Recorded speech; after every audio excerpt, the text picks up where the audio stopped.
Welcome to First Dates and Soulmates, the romance podcast that is so full of moon joy that we're talking about space romance today. I am your host, Nikki McKnight. And I'm Meg Casebolt. We had on our list, we wanted to do sci-fi space romance, and I was one of those people. I don't know about you, Meg. I got so caught up in the Artemis 2 mission. Every day, I was like, this is the best thing I've seen. The internet was a good place for a while that I was like, Meg, can we please move up our space episode? Well, we had originally had it booked for just a week later because you were like, we could do May the 4th be with you, even though it is the 6th. And I was like, great, that sounds really fun. And then you're like, can we just Artemis 2 it? And I'm like, absolutely. I need to bring this up. I'm so full of moon joy. Everything about the Artemis 2 mission was great. Let's talk about space. Let's talk about love in space. Maybe not in the Artemis, in the Infinity capsule, because that thing was so small. Like when you see like the hatch videos, I was like, how did 4 people fit in that for 10 days? Like, whew, that's too much What people. Is better force proximity? I'm in a space capsule going around the moon. Literally, I cannot get out of this. Except like all the bodily functions part. Like I'm like peeing in a bag that getting thrown out into space. Like nothing sexy beautiful about sparkly that. pee. It was great. Meg, what is your relationship with space-based romance? I don't have a deep relationship with space-based romance, but you know, when you pitched this and said I wanted a space romance, like several ideas came to mind. I'm intrigued to let you say, let's talk space, and I'll be like, oh right, I do have alien romance. I do have prison planet romance. I do have, you know, the Rizdiverse or the Ice Planet Barbarians. I do have some of it, but it's not necessarily let me go seek it out. It's more when it lands in my lap. This is a nice departure from what I'm used to. Space lands in your lap. I'm sorry, y'all. I was such like a Splash space lands. nerd. I was such a space nerd when I was a kid. I got to interview Canadian astronaut Bob Thirsk when I was in like grade 3 or 4 for CBC Radio, which I thought I was going to be an astronaut because I wanted to be a fighter pilot in the Navy. Then I was like, I'm too short and I wear glasses, which apparently is not an issue now because astronauts be up there wearing glasses. I had laser eye surgery. I could not. I would not survive. I'm not that brave. I loved space as a kid. I grew up with films like Indiana Jones, like Star Wars. And there's something about the swashbuckling action adventure genre that I love. And then you put it in space and I'm like, this is cool. And the more I started doing research for the episode to try to figure out, like what is sci-fi, what is space, and how do I make it a little bit more specific? Because sci-fi as a genre is absolutely massive. Space itself is still massive, both in real life and in stories. But really trying to get into what makes space romance, why is it something that's attractive? And what I really found in a lot of the research I was doing was how much space romance reflects back human fears and desires. And I was like, oh, okay. This is going in a deep place I didn't expect, but I'm so here for it. And I'm so excited to talk about this with you today. We have spoken so much about the way that romance mirrors and reflects what's happening in society. My whole Morning Glory milking farm of like, here's what happened during COVID and why people moved away from paranormal into cozy because the life was too scary otherwise. So I'm so intrigued with what you learned in terms of how space reflects time. I'm always going back and forth on what is sci-fi, what is space. Sci-fi as a genre is really huge because it can include space, it can include alien, but it also can include Earth, just with, you brought up like genetic engineering and those things, and that would be considered sci-fi. So as I talk about some of the cultural background of it, this is like a Venn diagram that's probably going to overlap a little bit. There are a lot of things that we think of as space sci-fi that are actually fantasy. So Star Wars is actually fantasy and not sci-fi because they never explain how the Force works. And I think that sometimes the difference between sci-fi and fantasy is explaining why the magic happens. Outlander is fantasy because she just like steps on a rock versus if she'd gone in a time travel machine, it would have been sci-fi. So there's like a lot of weird definitional stuff that we don't need to get into today, but I have definitely geeked out on in the past. The original term for science fiction was literally scientific romance. This is from the 1800s to describe the works of Verne, H.G. Wells, and Doyle. They're not romance by any modern definition at all, but they did have romance baked into it. Edgar Rice Burroughs in 1912 had A Princess of Mars, which is considered by many to be the first alien romance. A human man is transported to Mars, immediately falls for a mostly naked Martian princess. When it was packaged for publishing, it was love story and adventure. When you get into the 40s and 50s, that's when you get Lee Brackett, which was planetary romance adventure. And then she later co-wrote The Empire Strikes Back to bring back Star Wars, which kind of an interesting circle going on there. And then I read a lot of Anne McCaffrey when I was like a preteen and teen. And she had a book in 1967 called Restoree, which is considered one of the first modern sci-fi romance because it had space battles and a love story. So there's a lot that like was going on in literature through the late 19th, early 20th century. Where this really starts to get bigger is with fandom, because of course it did. So if y'all have not listened to our episode, I think it came out last year with Dr. Fandom, Katie Freund, when we talked about queering fandoms and how readers and fans co-opt storylines and narratives and characters to create their own interpretation, often leading more towards romance or relationships. She talked about Star Trek as one of the, the first shows that had a fandom. It was Kirk Spock. Yeah. / fanfic, right? Exactly. That's where it started. Star Trek in the late 60s was where modern sci-fi essentially started. Katie talked about in that episode about the rise of fanzines and how people would write fan fiction or they would write stories and they would literally mail it to people, because this is obviously pre-internet. It was like the number one fandom at the time that it was written for. And it was mostly written by women. Like some studies are showing that it's like 85% of fanfic authors for Star Trek were women. By the 70s, it hit 90% of fanfic writers. So for all those people right now who are like, women are objectifying queer people in heated rivalry, and this is brand new. Go back 50 years, my friend. Academics or scholars in the space say is that women were writing the romance and the relationship content the show wasn't giving them. And Star Trek, for all that it is and all that it was really progressive at the time. And I just like that, they were like, okay, what can we do with it? Like, as you said, this is where Kirk Spock pairing came into. This is where fuck or die came into, which is now called forced proximity. It originated in Star Trek, which makes sense. I'm putting a pin in this question of fuck or die became forced proximity, as like at some point in the future, we are going to do a forced proximity deep dive. And I just want it to be called fuck or die. We probably can't put it in the actual title of the episode. Like, no. Sorry. Yeah. Maybe like some asterisks in there to block out some letters. I don't know. We get into mainstream publishing in the 80s and 90s, where it was ignored as sci-fi romance as a genre for, more contemporary, more mainstream fiction.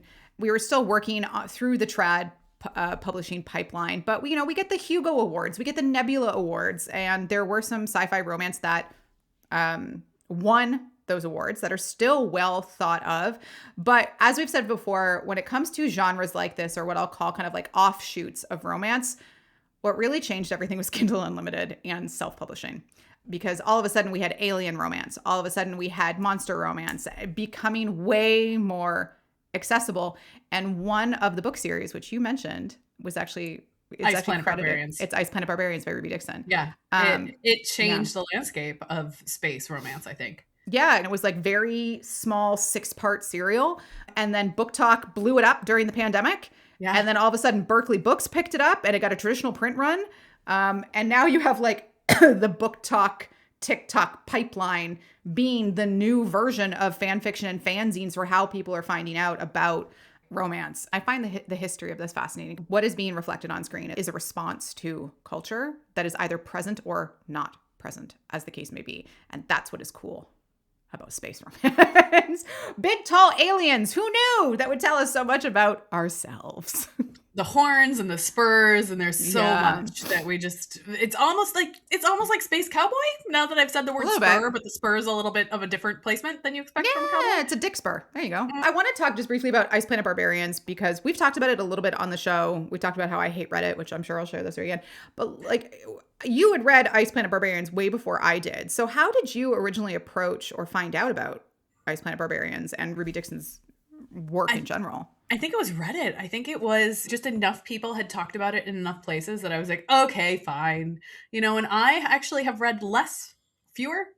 I have read less of the series. I have read fewer books than you have, because I got through maybe 3 or 4 and I was like, okay, I have the gist. I'm good on this. I don't need all the pieces to work together to be able to understand it, versus you being like, well, I have to finish the series.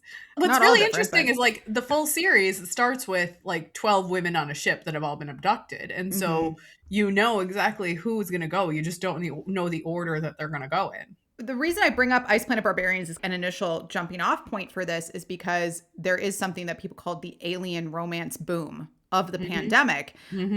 Because we were stranded somewhere and it was a little unfamiliar. There was something enormous happening in the world. It was affecting everyone, not just like a particular country. It was everybody. I'm sure quarantine fantasy is the thing, but it was this idea of unfamiliar planet-wide implications and a lot of uncertainty for something that we in the modern age had never experienced. We didn't experience the Spanish influenza. We didn't experience the plague, right? This was kind of in our modern era, the first exposure to something that had these huge planetary wide implications. And it was like, how the hell do we deal with this? Because we don't know. We don't know any of this. How do we deal with this? And it's really interesting that both the aliens and the monsters came out. So it was like the aliens were, let's go explore space because we can't even leave our houses. And the monsters were, what if we lived in a different environment here in our home, here on our home planet?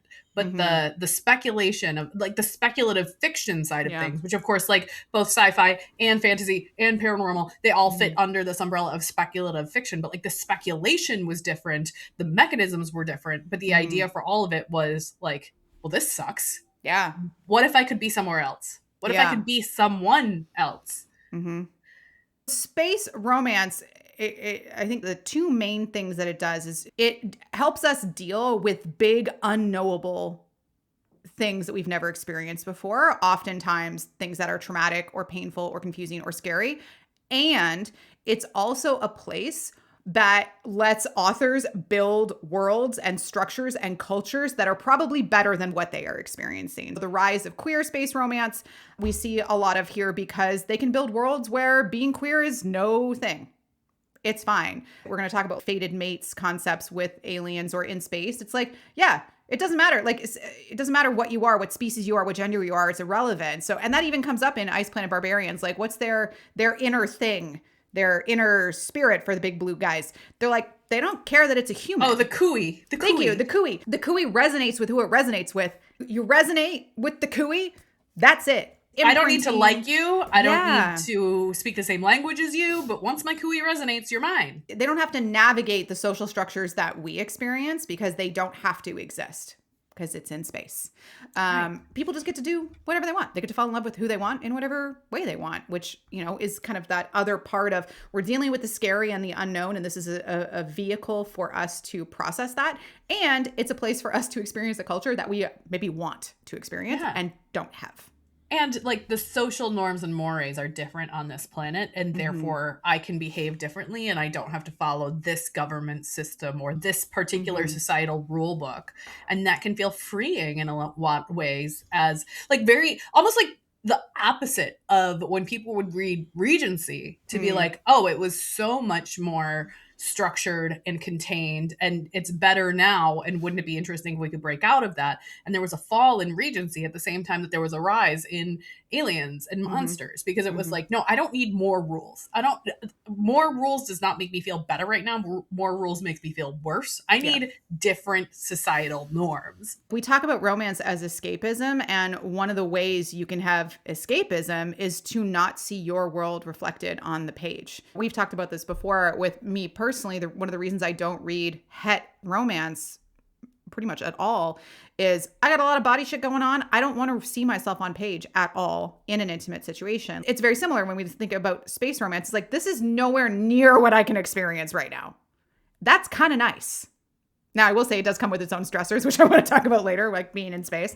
But largely, it's like, okay, cool. It's literally a form of escapism. I'm not on my planet. I'm not in my culture. I'm not in my scenario. Aliens just be fucking. The rules don't apply to me anymore. Science can be whatever it wants to be. You know, I was rewatching The Martian the other day because, of course, I was so into the Artemis 2 mission that my entire social media turned into it. And of course, I started seeing so many clips from Project Hail Mary and from The Martian, which is The Martian is a movie I love. And they look at like the Hermes, and the Hermes has gravity. They're just like, it spins. We have gravity. We just accept that. Or for all of my Disney kid millennials, Xenon Girl of the 21st Century was a Disney decom that I loved when I was growing up. It's like, yeah, the space station spins. Gravity is a thing. Or we don't have to ask, how do we get air in space? They have air in space. Just deal with it, right? Like, so there's all these things that you just get to accept and not worry about how literally does this happen. It just is. cool. We're not concerned with this right now. Right. And that's the benefit of sci-fi is like somebody figured it out. We don't need to know why. Versus Somebody fantasy is more like it just is. Like Yeah. you don't need to even know that somebody figured it out. It just is how it works. And Exactly. either way, I think that like people don't necessarily need to know why it works. They just need to know that it works. Mm-hmm. And then they can suspend their disbelief to whatever extent it is. We're much more willing to suspend our disbelief for something that's that much bigger and more difficult and more high stakes because it's not realistic. I'm going to give an example from one of my books. I had to learn like how real estate worked. I wrote someone who ran a real estate company and I was like, oh shit. And now I need to understand how like family-based businesses can get inherited because if I get this wrong, it will take someone out of it if they know how it actually works. Versus in speculative, in fantasy, in sci-fi, in space especially, like very small percentage of the world's population have ever been to space. Yeah. Many of us have studied it a little bit and are like hobbyists, but you can just go, because it works. Yeah, because it is. Because it works. That's fine. It works because I said so. I would say like Atmosphere by Taylor Jenkins Reid, people wanted her to get that right. Because they were leaving from Earth. The rules of like NASA or space travel from Earth still applied. Versus if it exists in space, if it's a long time ago on a planet far, far away, then we don't need the rules of this planet to apply to that planet. Or even with Ice Planet Barbarians, she was very smart to not be like, here's exactly the moment that these characters got kidnapped, because then it grounds it in Earth to begin with. She started on the abducted spaceship. Mm-hmm. So it started in space, even though they were Earthlings, Terrans, you know, like it sort of gave it that sense of like, well, it doesn't really matter what happened there. That it's not grounded to there. Yes, they have physical bodies like us. They might have memories like us, but they are not of this planet anymore. In doing the research and going back and rereading a lot of space romance that I've read over the years, I pulled out a couple of key tropes that I would love for us to discuss today. And you kind of hit on the first one we've been talking about with the Ice Planet Barbarians. It is the abduction to fated mate pipeline, as it were. Basically, I get kidnapped as a human, usually from Earth, by some type of alien creature. But guess what? I am their fated mate, because it's like the human can't see that, can't experience that. Just like with Ice Planet Barbarians, the alien's cooey is like, that one, I'll take that one. Well, didn't they have like cooeys built into their bodies or added to their bodies so that way they could breathe or something? Wasn't there something that they also had a cooey installed for survival? There was something, they got something put in them other than a big blue alien dick, and I don't remember what it was. But yes, there was something. It's been a while. There's something about the biological imperative or the biological bonding mechanism that comes from an alien to a human that's often like this narrative shortcut for insta-love for at least one of the characters. Because it's like, oh, mine. I licked it, so it's mine. With abduction to fated mate. And the thing I find interesting about this is how long it takes the human usually to accept this. Sometimes I think it's too quick, but that's just me. I think if they accept it too quickly, you're like, well, didn't your entire life just change overnight? And you're just like, okay, cool. I just reread the Star Marked Warriors series by Sam Burns and W.M. Fox, which starts, like most of these stories, with abduction. Most of them open with a human on Earth who's just gone through some shit, and then all of a sudden they're abducted and they wake up on this alien ship. They're on the ship for a couple of weeks to get to this planet. And all of a sudden they're like, hello, you're here to help our species propagate and breed and stay around. And a lot of the humans at the beginning are like, what the fuck is this? We've been kidnapped by aliens. And you later find out that the progenitor, the one who did this campaign to kidnap humans, they've been doing it for a while. They supposedly only pick humans who want to get away from their life. And now it turns out later that like, yeah, they were just having a bad day. They didn't actually mean they wanted to get abducted. They were just like, I wish I could quit my job, was more the vibe they were going for. But eventually several of the characters do get to go home to Earth, and several of the characters do end up staying on this planet with their alien partners. But I really like it because some of them are like, yeah, this alien's hot. I'm in for it because fuck it, my life on Earth sucked. And other people are like, what the fuck do you mean? I'm on an alien planet. My brain is broken. I don't understand. And then slowly they have to learn the culture and learn. And of course, these are all happy ever afters. They all end up with aliens. But there is something about that abduction moment to being all of a sudden I'm in love. The thing that's appealing about that is that someone is choosing me completely, without question, without condition. Because I'm their mate. The Kui said so. Yeah, there's no hesitation. It's unconditional. And Mm-hmm. it's out of my hands. It's not my decision. And so I even sometimes like not a rejected mate situation, but like a reluctant mate of like, Mm-hmm. oh no, like I like a fated mate that's also enemies to lovers in this I do circumstance. too. I This is such a really great place do. for it. Yeah, because I think sometimes the fated mate trope or device can often be used to make the other main character not be the villain. Yeah. This wasn't a kidnap. It kind of was a kidnap, but in this sense that I But it's can't an control it. external It was conflict. meant to Yeah. be. It was meant to be. Fate said so. Biology said so. You were meant for me. So this is okay. It helps the other character in some way, maybe not see this other character as like the villain who abducted me because it was supposed to happen this way. You can just accept it. It's right? Destiny's fault. It's not Yeah. my fault. Yeah. It's Destiny's fault. I can't always get over like a lot of these alien abduction ones. Like it's still really hard for me to be like, could you put up somewhat of a fight? Just a little bit more of a fight. Could you slap a bitch and be like, you abducted me? I'm sorry. We're going to take a long time to get through this as opposed to, you kidnapped me. No. Let's Bad. fuck. Like bad. Bad boy. Bad alien. You're like bop him on the nose. Oh my God, the aliens Bop the get booped. tiger on the They get nose. booped. I like it. Going back to this idea of what it was reflecting socially, us being quarantined at home. We're like, fuck, we hate being at home. We hate what the world is. We don't know what's going to happen. People are ill. People are dying. The government is doing stuff. Like, what the fuck? Do I need to wipe down my groceries or not? Like, I don't even know what to do. One, can I get entirely removed from this and put into a society that is already established? Like, I'm not having to create anything new. I just get to be plugged into that. And it's okay because there is someone there who's like, it's cool. I got you because we were fated.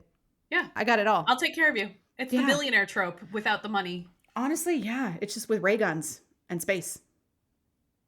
I also want to say, I think also there's no communicable diseases in these alternate realities. And I think that that's a really important thing to note when we're talking about the rise of this during the pandemic, where it's not going to be like, oh, you coughed and it won't make me sick, which would have been a little too obvious, but there's no STIs in these other places. So you don't need condoms. You don't need to worry about any sort of sexual problems because not only are we fated mates and therefore we're meant to be together and this is how it is, the communicable diseases fear is no longer relevant because we're different species and you can't give me anything and I can't give you anything. And I think that that was also a really important part of the puzzle.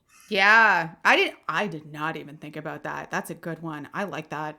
Even if it's not like childbirth or we need to propagate for the species. If it's it's like, no, we're not going to give each other diseases. I can't catch anything from you. Let's just bang it out, Literally. I like that. Which segues into the next trope, which I'm calling explain yourself, human. This brings a little bit of like levity into the situation. Oh my God, like how do we make this okay? That is a hurdle that the author has to get over so the readers can accept it. But part of the way they can do that is with this idea of explain yourself human. It's a bit of a comedy beat. If a human uses idioms and the alien's like, what do you mean? Oh, it's a way of saying things. How do we do it? I have to teach you how to touch me, or I have to teach you how my species has sex. I need to teach you how I think about things, or I have to teach you about consent because just because you're my fated mate does not mean I'm immediately down to bang. Just because your cooey says so. Right. I keep saying cooey and I want to say coochie and I know that's not what it is, but I'm like, just because your coochie say so. Like, I mean, that too.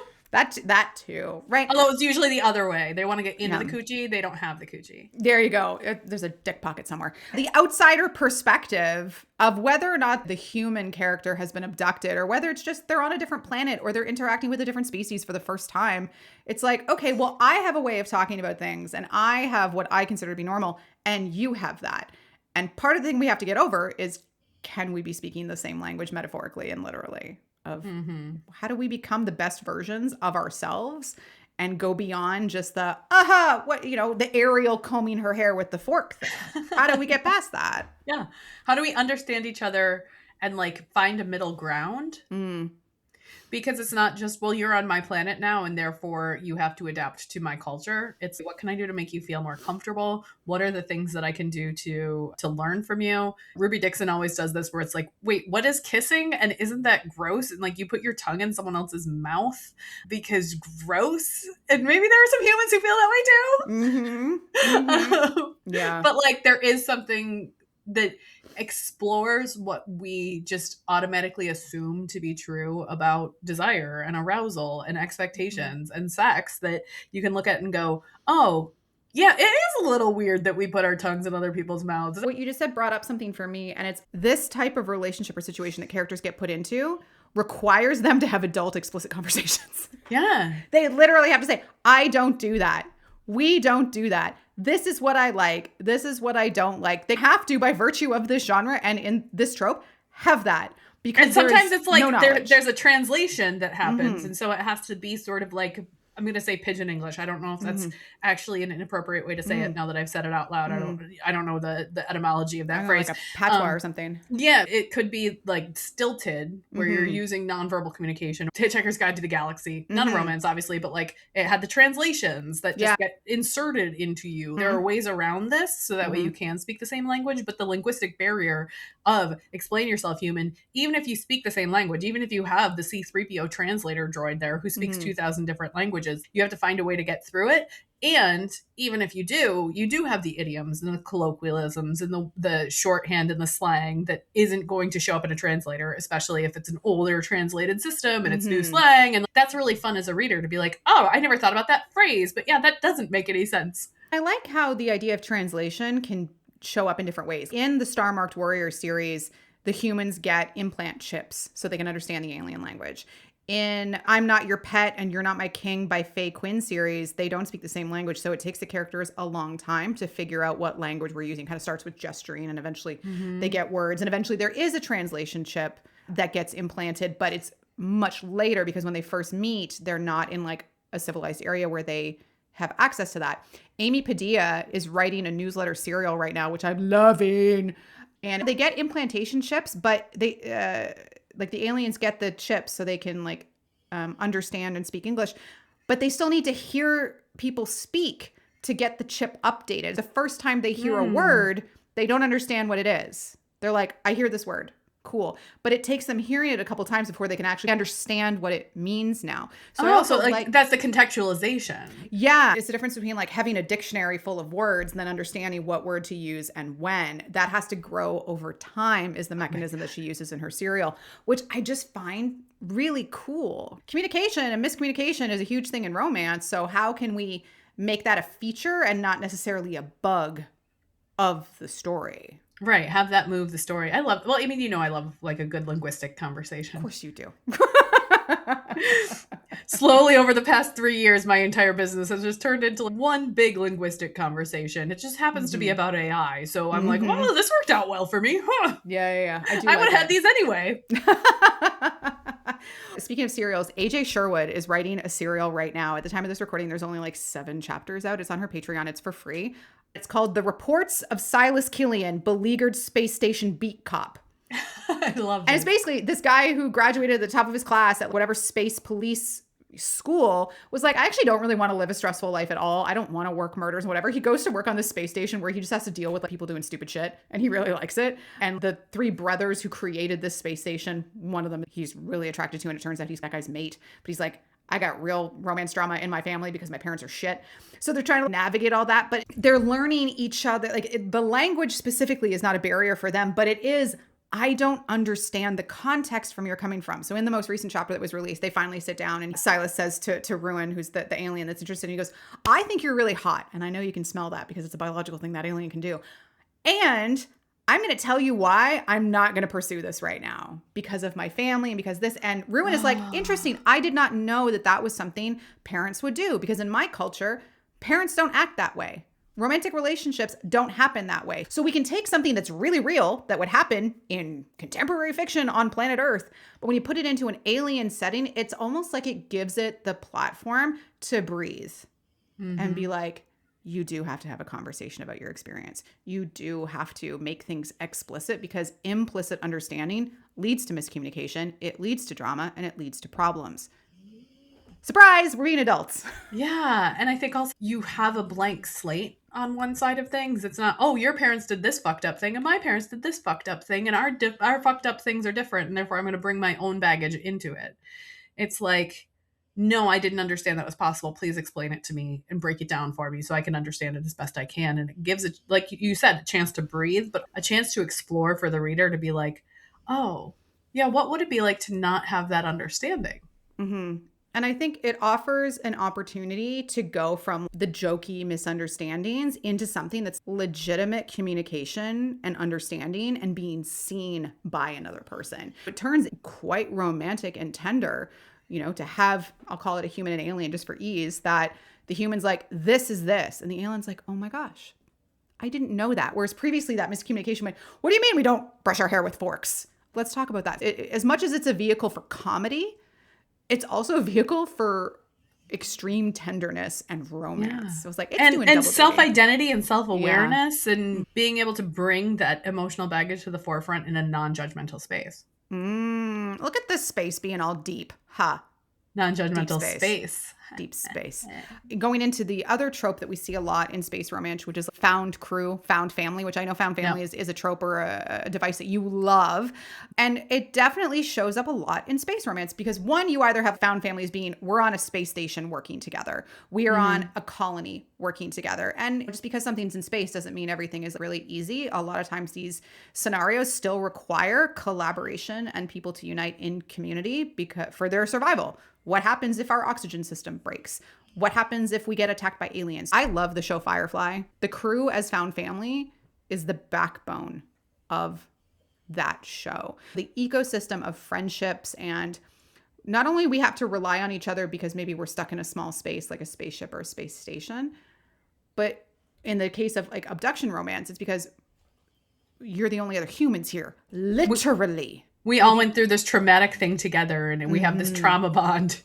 Yeah. And I think sometimes it is a trauma bond. It is like a shared experience. And we were all the misfits from wherever we came from, and we found each other, which I think, to your point for Firefly, is absolutely the case. None of them quite fit in wherever they were, but they created a space where they could be, and each of them was important in their own way.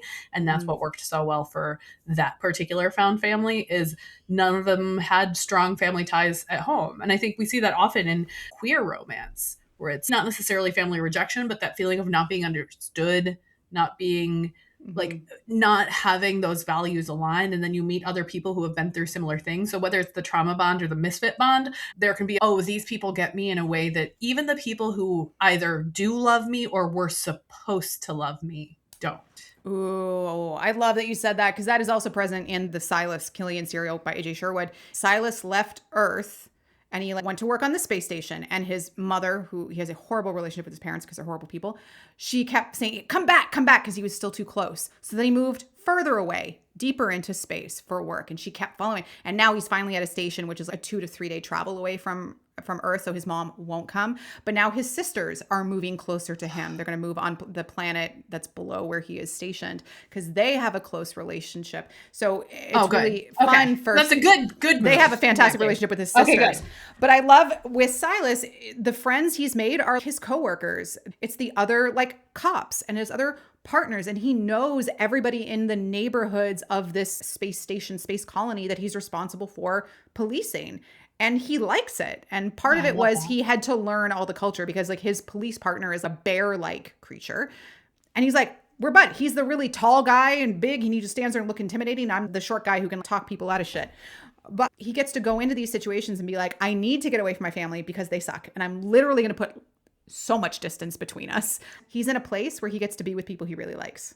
Yeah. And he's developed those relationships where they are. So I've also been thinking about the Guardians of the Galaxy movies. Yeah. Where it's we get that abduction story. It's not abduction to Fated Bates, but it is he's half alien, we find out in Guardians too. But then he gets, on the heist And then they get thrown into prison, and they get the found family where they have to escape from prison together. And so they have all of these goals, and they're all working towards the universal goal. We're all against the same bad guy, so let's work together to get to the bad guy. And then they end up taking care of each other along the way. And so the found family doesn't even necessarily have to be either the misfit or the trauma bond. It can sometimes just be the heist. We have to all get to the same place. We may as well take the same ship. But that found family certainly comes into play in space in a very strong way. In some scenarios, it's like they can't go home, even if they wanted to. Yeah. Like they can't. So the crew or the family or the aliens they are with has to become their family. Yeah. And the romantic aspect is what makes that feel okay. Because now you have this. It's not just a complete, oh my God, I need to learn a new culture. It's at least I have someone there who's going to care for me. The group, the feeling of not being alone. I think romance has a lot of, you're not isolated. Yeah. Very like heroine's journey versus hero's journey. Hero's journey is like the Star Wars. It's Luke Skywalker. He ends it alone because he has what he always wanted. And then he goes off to the planet to be by himself. Versus heroine's journey is much more like bring everyone together for a joint mission and that found family vibe. And I see a lot of that in more modern space romance for sure. With the idea of found family and Firefly crew as an example, this is where this next trope of soldier warrior in space romance really starts to play. Space warfare, there's a lot going on. There are stakes that can feel bigger because what happens if the hatch blows? You know, we're out of oxygen. What happens if we encounter an alien species with far superior technology? What's fun in the Amy Padilla newsletter serial is Earth gets invaded by these aliens and everybody in the military and the world leaders are abducted. But the aliens are there to save the planet because they're part of an eco group that's like, you're fucking up your planet. We're here to save it and teach you how to do it.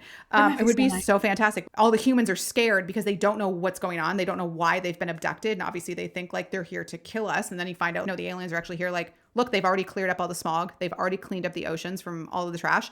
But guess what? The reason we're all still prisoner by these aliens is because none of the world leaders can fucking cooperate. They're fighting with each other over what decisions get to be made. And the aliens are like, we thought we'd be here for a week max.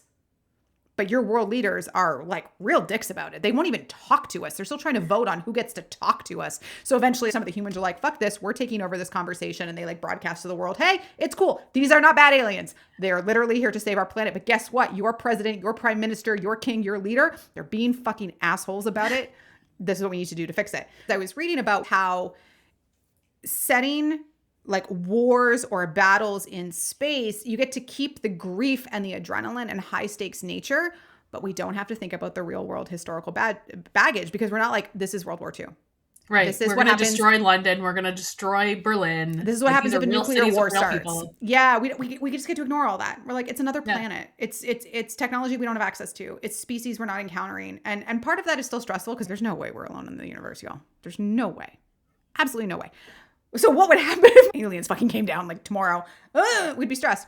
But like we get to at least remove that part of context from our experience of the story. And I think it also makes romance a little bit easier to put into that because we're not thinking about when we had to ration sugar in World War II.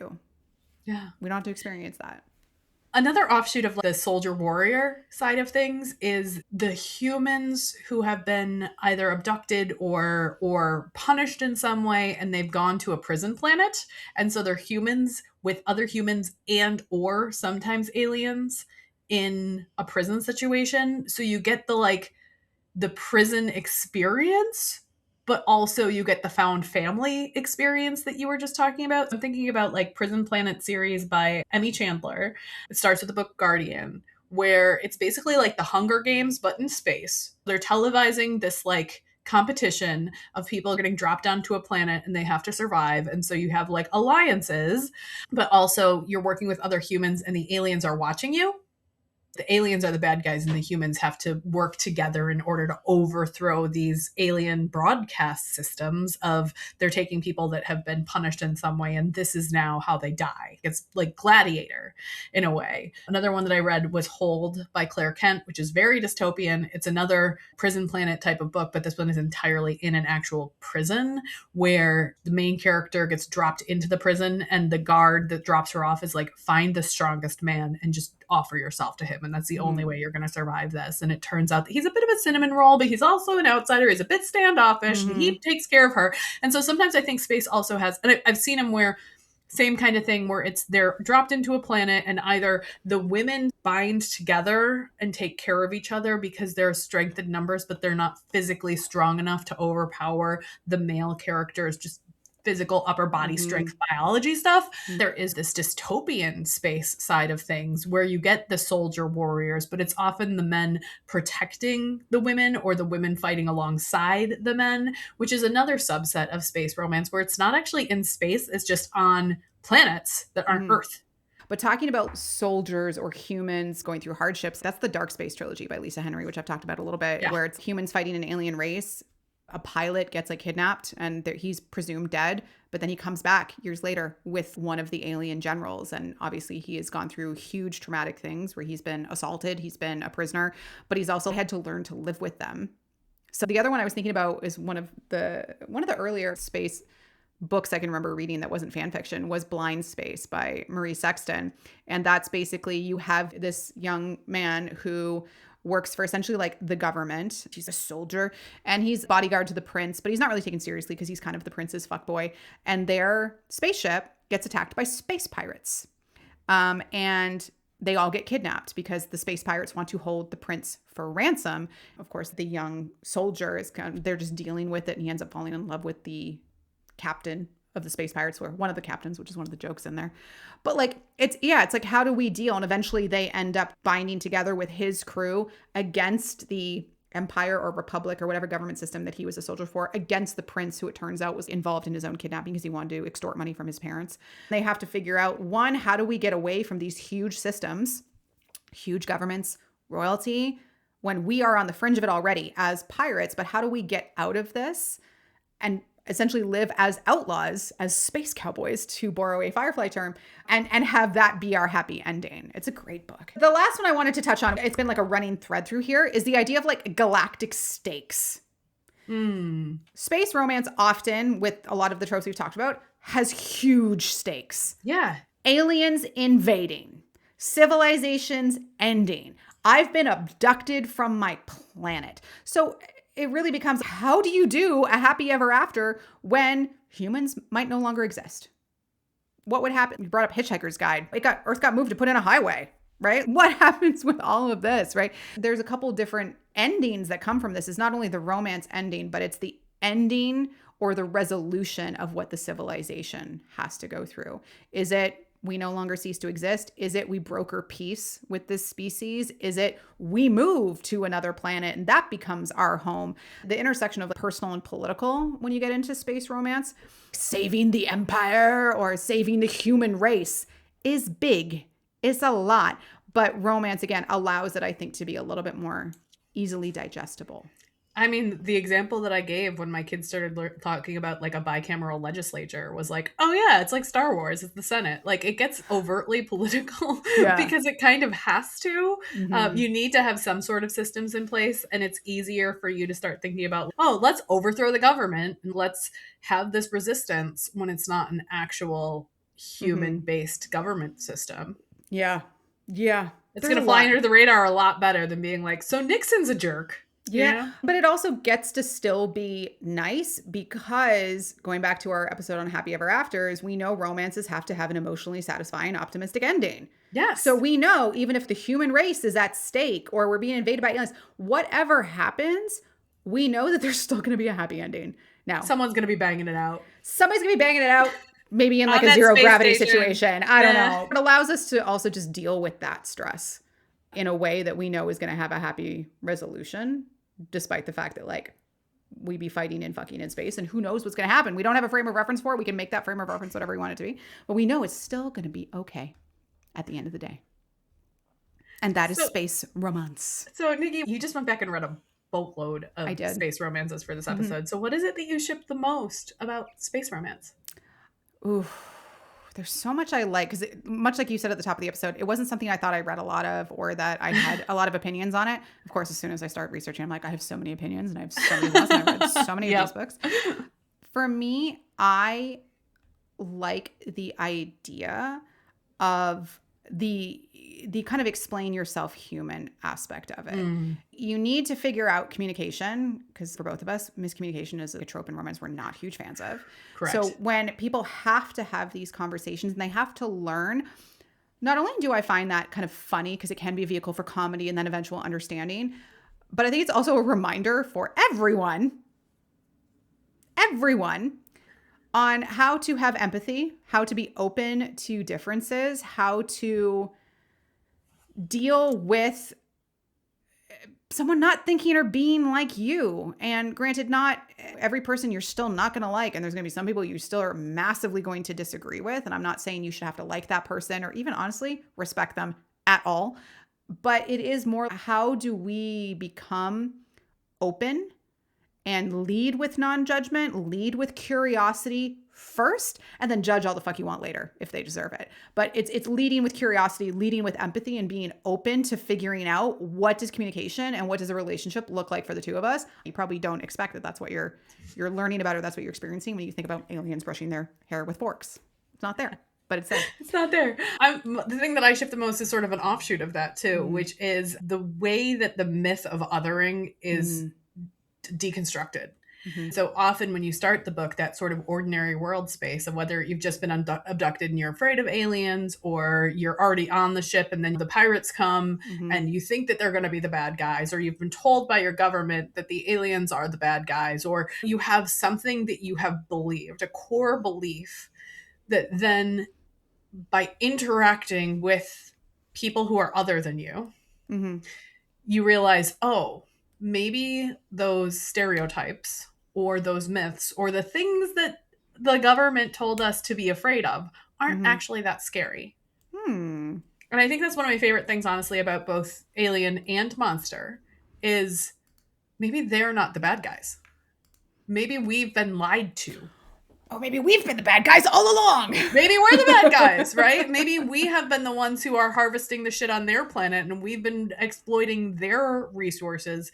And now we come along and go, oh shit, the humans are the bad guys. Yeah, sorry. Let's see if we can fix this, right? And I think by taking specific nationalities out of it and making it feel less like us versus them and more, oh, they're not as different as we realized, or they're not what we were told that they were, it can lead to a more empathetic reading of it and show us. And obviously there's allegories all over this of like, just because you've been told that certain nationalities or races or sexual orientations, like just because you've been told that they are bad, just because they are different, does not mean that that is true. I like that sort of inclusive approach to writing where it doesn't have to be so overt on the page to be like, well, gay people aren't evil.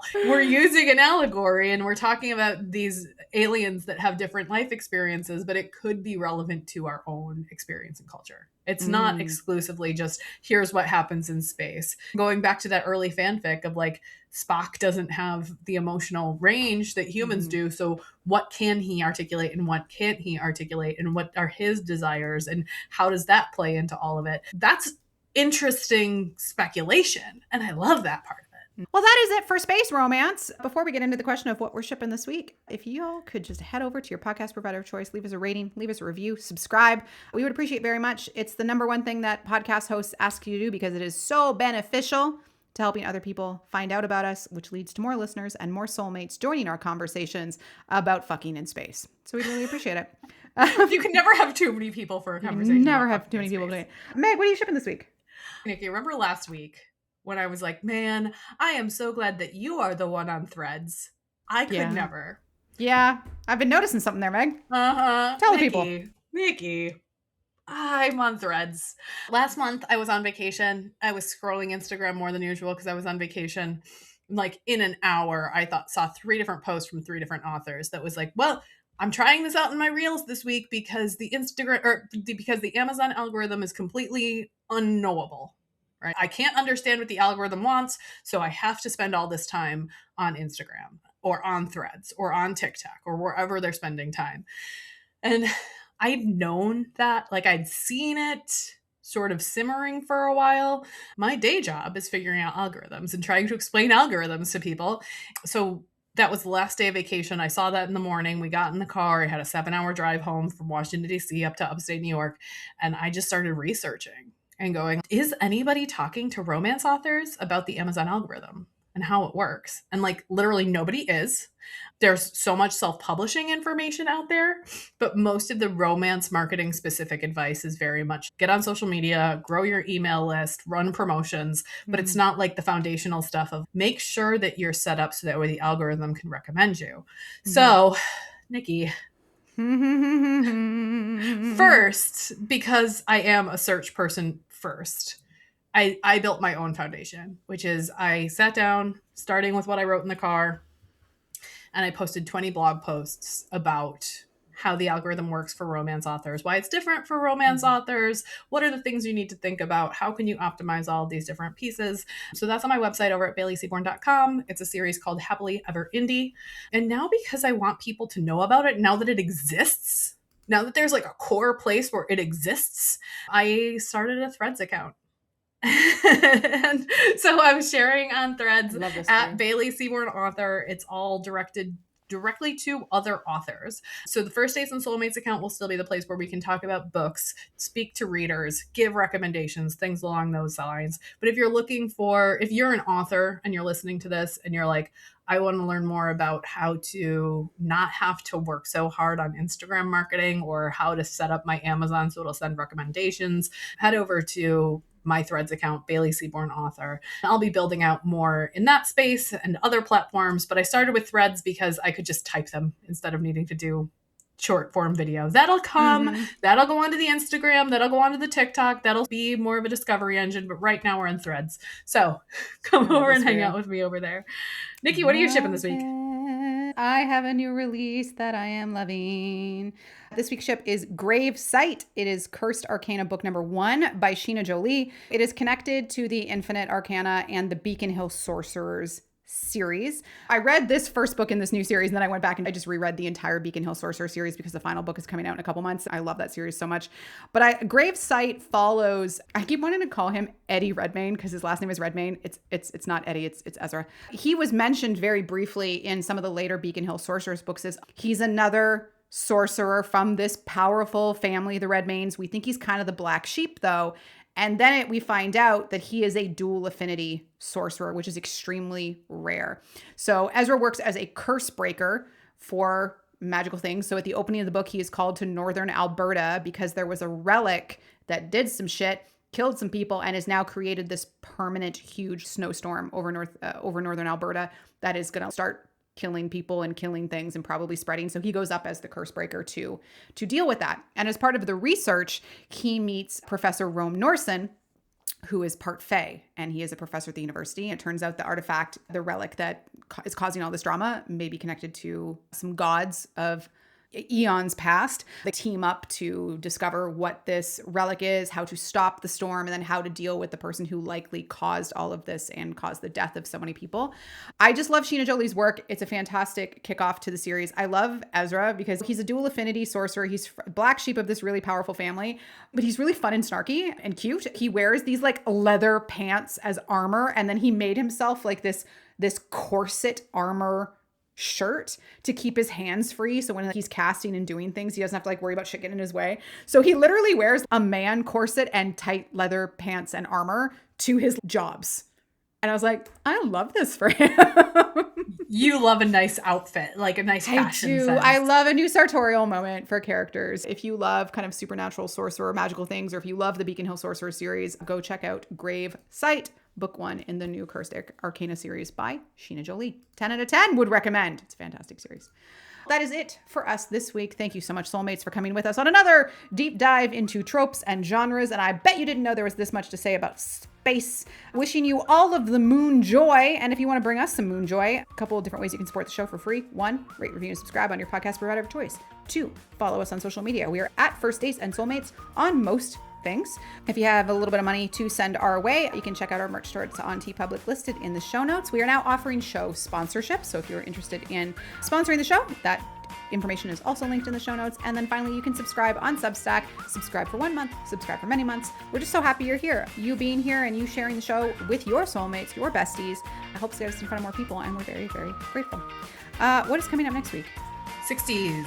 1960s. Ooh, coming up Meg next gets week. really upset about My Fair Lady. Yeah, we're talking 1960s rom-coms. It is finally happening. We will see you then. Bye.